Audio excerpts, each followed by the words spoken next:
Olá, tudo bem? Sou o professor Celso Panhan e você está no canal Seja Livro. No vídeo de hoje nós vamos falar a respeito deste livro, Vieira na Ilha do Maranhão. Vieira é uma referência ao padre Antônio Vieira, autor de sermões e pertencente ao período barroco, né, da literatura brasileira. O padre Antônio Vieira, quando estudado na literatura, é estudado como autor de sermões, vários sermões. Ele escreveu cerca de 200 sermões que ele proferiu em diversos locais, no Brasil, em Portugal, na Itália. E esses sermões foram compilados por ele, pelo próprio autor, no final da sua vida. É evidente, né? Se você pensar que um padre profere um sermão ou uma homilia por missa, e se ele rezar uma missa por dia, quantas homilias ou quantos sermões ele terá proferido ao longo da sua vida? Mas o padre Antônio Vieira, então, deu destaque para 200 por vários motivos, né? Ou por questões religiosas específicas, ou por questões políticas e também por questões econômicas. O livro Vieira na Ilha do Maranhão procura fazer uma reconstituição do período em que o padre Antônio Vieira esteve exatamente no Maranhão, particularmente, né, na ilha de São Luís, que a gente sabe, a capital do Maranhão. Ele esteve, né, no Brasil, ou especificamente no Maranhão, entre 1652 e 1661.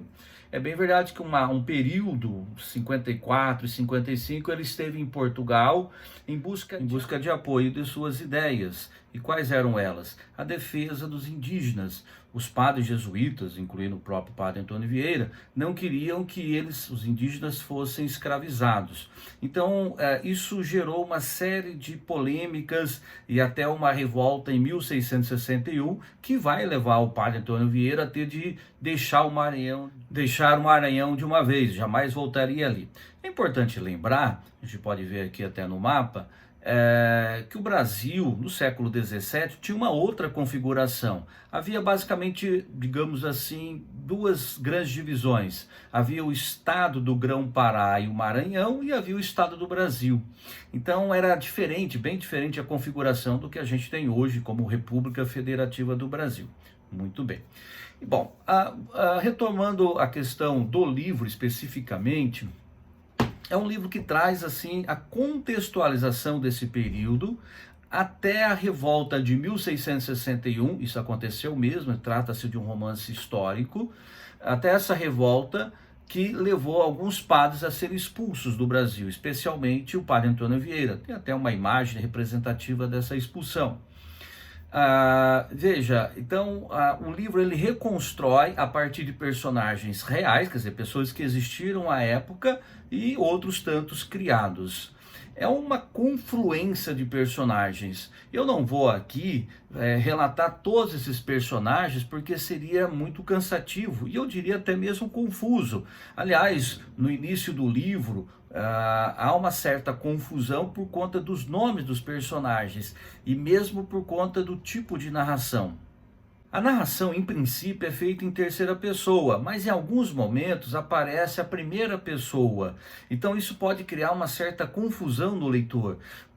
Mas com um pouco de atenção você vai perceber que o narrador é o Dom João, que realmente narra uma boa parte da história em terceira pessoa. Quem é esse Dom João? Um fidalgo que, por questões familiares, morava em Portugal, mas por questões familiares se mudou para o estado do Maranhão, então para o Maranhão, que não era exatamente o Brasil, quer dizer, tudo fazia parte aqui do Brasil, mas tinha uma administração própria, e claro, pertencia a Portugal também, e ele veio para cá. E era amigo do governador, amigo das pessoas mais importantes de São Luís, e por isso ele tem um conhecimento sobre diversos personagens que ele procura então abordar ao longo da sua narrativa. Tanto é uma narração em primeira pessoa, como eu falei, porque em alguns momentos ele usa a primeira pessoa, quanto é em terceira, que aliás é a maior parte do tempo. Ele é o par de dois personagens relativamente importantes, um é o Rui, e o outro o Ivair. O Ivair aparece um pouco no começo da história e no final. O Ivair é um mulherengo, é uma pessoa, um aventureiro, um vagabundo, alguém que não, enfim, apenas usufrui do dinheiro do pai, ao passo que o Rui trabalha com o pai no comércio, é também médico, né, um tipo de médico, ele que cuida ali das pessoas doentes, né, tem um pouco de estudo em relação a isso, e por isso ele é o médico da, digamos assim, né, ali da comunidade, mas que acaba se envolvendo também com algumas mulheres. Então há um pouco da história do Rui, por exemplo, de início se interessa por uma moça chamada Ritinha, que era filha do Antônio Porqueiro, né? Como o nome já diz, aquele que, né, matava porcos e outros animais ali para venda. Mais adiante ele vai se interessar pela Ana Jacomé, uma mulher viúva, com quem tem um relacionamento até tórrido, né, amoroso, né, forte assim e tal. Porém, ele é noivo de uma outra moça, filha de um outro nobre, Dom Aragão. A Firmina é a moça de quem ele é noivo e com quem vem a se casar. Porém, ele não gosta da Firmina, ele acha a menina sem graça, feia, inclusive. A sua grande paixão é a Ana Jacomé, que mais adiante lá na história vai acabar se envolvendo com um desembargador, com quem também tem um relacionamento forte, público. E o Rui, veja, ele se envolveu com a Ritinha, Ana Jacomé, né, se casou com outra mulher e ainda vai ser pai de um filho com uma outra mulher ainda, Bibiana. Então, assim como a história do Rui, que está envolvido com 4 mulheres, há vários outros personagens que também se envolvem com mulheres diversas. E normalmente são jovens, são moças de 15 anos, 14 anos, 16 anos. Por quê? Porque era a idade com que se casava. O homem era normalmente um pouco mais velho, e às vezes até bem mais velho, mas havia esse envolvimento, sem dúvida. É o caso, por exemplo, de um dos importantes da cidade, o Pedro Nogueira de Almeida, que tinha 70 anos. Ele acaba se casando com uma menina de 12, né? Evidente, né? É um caso de pedofilia, mas à época não havia leis contrárias a isso, então não havia um problema legal, talvez moral, mas não legal. Inclusive tem-se a história dessa Mariana, que é uma jovem, uma menina de 12 anos, acaba tendo, né, nojo do marido, se envolve acaba se envolvendo depois com outros homens também, ela foge, há uma série de situações em que ela se esconde inclusive na casa da Ana Jacomé por um tempo, se esconde na casa de outras pessoas, mas sempre é capturada, né, pelos capangas do marido dela.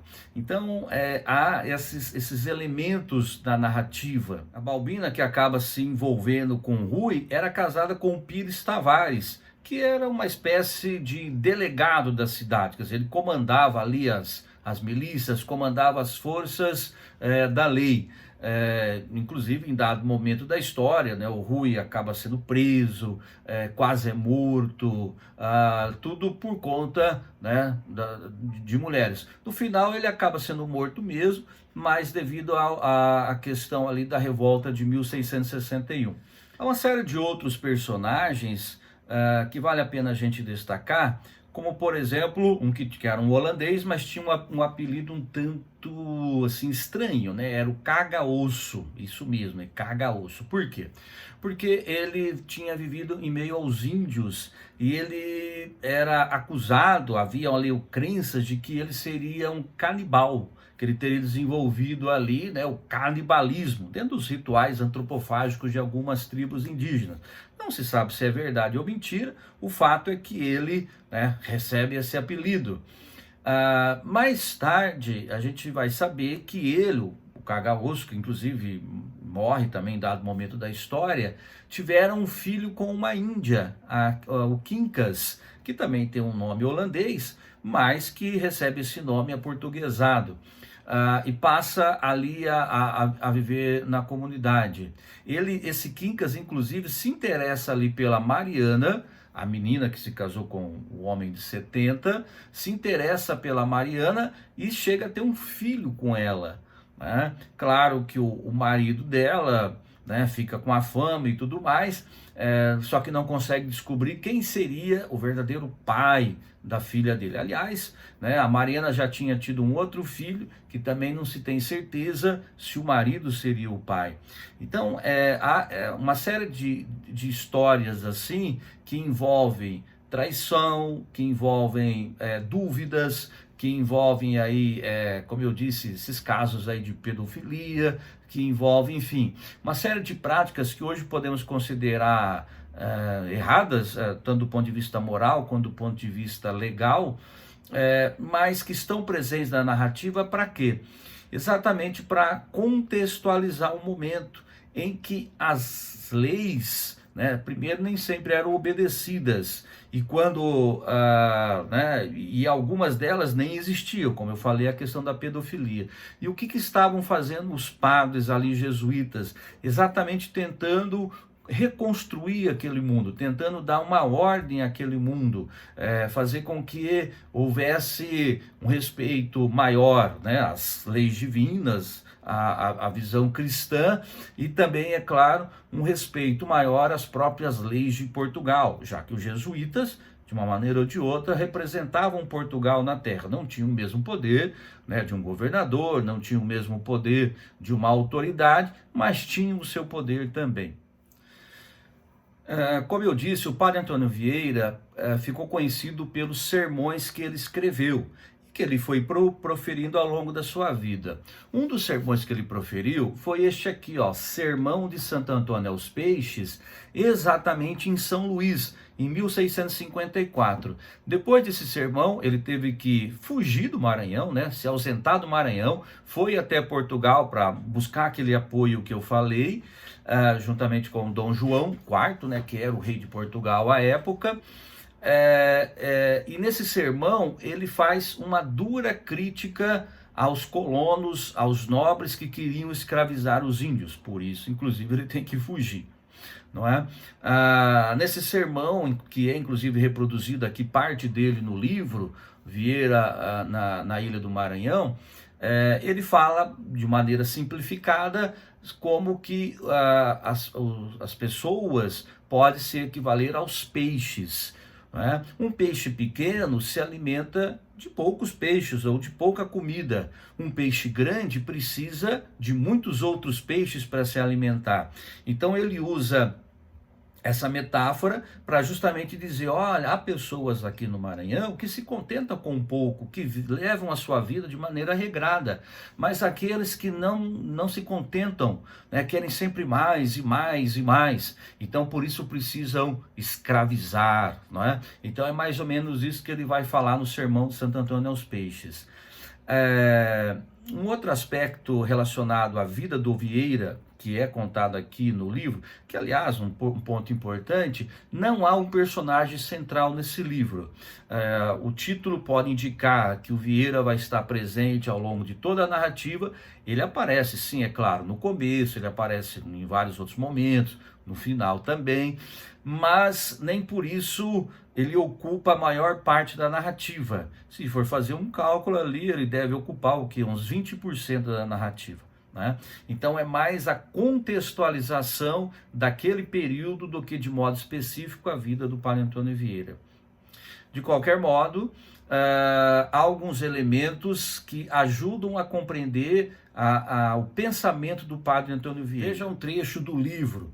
Não era de hoje que Vieira era o inimigo maior dos donos do Maranhão. Quando chegaram em janeiro de 1653, já trazia a carta de alforria dos gentios. Os gentios são os indígenas. Expulso em 1654, após proferir o sermão de Santo Antônio aos Peixes, viajou para pedir a seu grande protetor, Dom João IV, que editasse outra lei mais severa protegendo os índios contra a escravidão. E ele consegue. Por isso que em 1655 ele volta para o Maranhão, trazendo essa carta régia que lhe dava mais poder. Os gentios só poderiam ser cativos caso fossem capturados em guerra lícita. Muitos foram soltos em razão de Vieira provar na Câmara, contra até mesmo religiosos de outras congregações, como os mercedários e carmelitas e o vigário-geral, que os índios foram preados à maneira de bandoleiro de estrada que assalta o bom vizinho. Quer dizer, né, ele arrumou confusão com muita gente ali que queria a escravização indígena. Você vai falar assim, mas nós já estamos no século XVII e tinha escravização indígena, não era só a dos africanos? Não, até porque trazer africanos e levá-los até ali o Maranhão era muito caro, né? Era muito mais barato, obviamente, escravizar os indígenas. Então, né, uma discussão, né, que era muito comum na época era primeiro saber se o indígena, poderia ser catequizado, se ele poderia aceitar ou não a palavra de Deus. E o Padre Antônio Vieira, em alguns outros sermões, vai falar que é difícil, mas não justamente por conta da língua, mas não é impossível. E que não por conta da língua, não por conta dos seus hábitos, que eles deveriam ser escravizados. Então, né, o Padre Antônio Vieira ficou muito conhecido por isso e por outros motivos também. Esses outros motivos que estão presentes no livro são a sua visão de Portugal. Um pouquinho de história rápida: em 1580, Portugal perdeu o seu rei, quer dizer, em 1578, Dom Sebastião desaparece numa guerra, né, em Alcácer-Quibir, fica lá com Dom Henrique por 2 anos, que morre, e Portugal fica sem rei, e que passa a ser governado pelo rei da Espanha, Dom Filipe. Por 60 anos, Portugal ficou sob a regência da Espanha, o período conhecido como União Ibérica. Em 1640, o Dom João IV da Casa de Bragança assume o poder, assume o reinado. E ele vai morrer em 1656, exatamente no período em que o Padre Antônio Vieira estava no Maranhão. Havia um personagem no livro chamado Gordilho, que escrevia quadras que previam o futuro. Eu não sei se esse Gordilho existiu, mas ele é uma referência ao Bandarra. O Bandarra era um sapateiro português que também escrevia quadras, poeminhas, que previa o futuro, previa primeiro a morte de Dom Sebastião, depois o retorno de Dom Sebastião. Por isso que se criou o mito do sebastianismo, que era aquele mito segundo o qual Dom Sebastião não teria morrido e um dia voltaria para governar Portugal. Veja que essas coisas não são muito diferentes, né? Às vezes a gente surge uma história: Elvis Presley não morreu, Michael Jackson não morreu, quem mais não morreu? Hitler não morreu. Então, de vez em quando surgem essas crendices por algum motivo, né? Mas no caso específico, porque Portugal ficou sem rei, então era uma crendice que dava fé aos portugueses de terem um rei novamente. Então, o Padre Antônio Vieira, no livro, conversa com outro sapateiro, que é o Gordilho, que prevê. Então, é interessante que, no caso ali no livro, havia uma crença de que Dom João IV não teria morrido e que ele voltaria para governar Portugal. Então, ele morreu em 1656, mas ele não teria morrido, né? Quem continuou o reinado naquele momento é a esposa de Dom João IV. Muito bem. Então, todo esse clima que acaba recuperando um pouco o pensamento do Antônio Vieira, que escreveu não só sermões, escreveu cartas, escreveu também uma história do futuro, em que ele imaginava que Portugal voltaria a ser um grande império, voltaria a ser grande entre as nações. Claro que isso acabou não acontecendo. Portugal realmente foi um grande império, conquistou vários territórios, mas aos poucos foi perdendo territórios, inclusive o Brasil, né, que teve a sua independência em 1822. Não é isto? Muito bem.